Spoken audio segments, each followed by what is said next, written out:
தற்போதைய அண்மை செய்தி. பொதுத்துறை நிறுவனமான LIC இணையதளத்தில் ஹிந்தியில் அனைத்தும் இருப்பதாக அதிமுக பொதுச் செயலாளர் எடப்பாடி பழனிசாமி கண்டனம் தெரிவித்துள்ளார். இது தொடர்பான கூடுதல் தகவல்களை தருவதற்காக நமது தலைமை செய்தியாளர் சிவா இணைப்பில் இருக்கிறார். வணக்கம் சிவா, உங்க தகவல்களை சொல்லுங்க.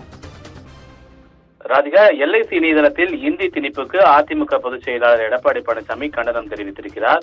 இது தொடர்பாக அவர் பதிவிட்டிருக்கக்கூடிய இந்த பதிவுல பொதுத்துறை நிறுவனமான LIC இந்தியாவினுடைய இணையதளத்துல இயல்பு மொழியாக, அதாவது டிஃபால்ட் லாங்குவேஜாக இருக்கக்கூடிய அந்த மொழியே இந்தி மொழியாக மாற்றப்பட்டிருக்கிறது என்றும், இந்தி மொழி தெரியாத மக்களுக்கு தற்போது LIC இணையதளம் பயன்படுத்த முடியாத அளவிற்கு இருக்கிறது என்பதையும் அவர் சுட்டிக்காட்டியிருக்கிறார்.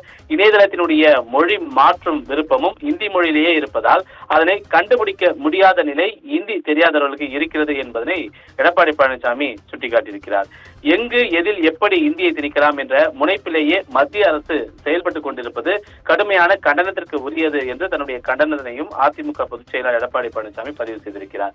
அது மட்டுமல்லாமல் மொழி, பண்பாடு, அமைப்பு, அரசியல் என எல்லாவற்றிலும் பன்முகத்தன்மை கொண்ட இந்தியாவில் ஒற்றை தன்மையை திணிப்பது நாட்டினுடைய சமநிலையை பாதிக்கக்கூடிய செயல் என்றும் அது ஒருபோதும் ஏற்றுக்கொள்ளக்கூடியது அல்ல என்பதையும் எடப்பாடி பழனிசாமி சுட்டிக்காட்டியிருக்கிறார்.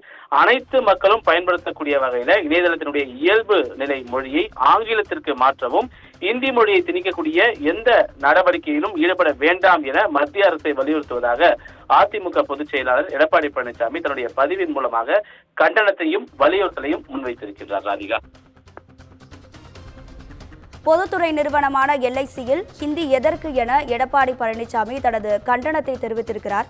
இது தொடர்பான தகவல்களை வழங்கியதற்கு நன்றி சிவா.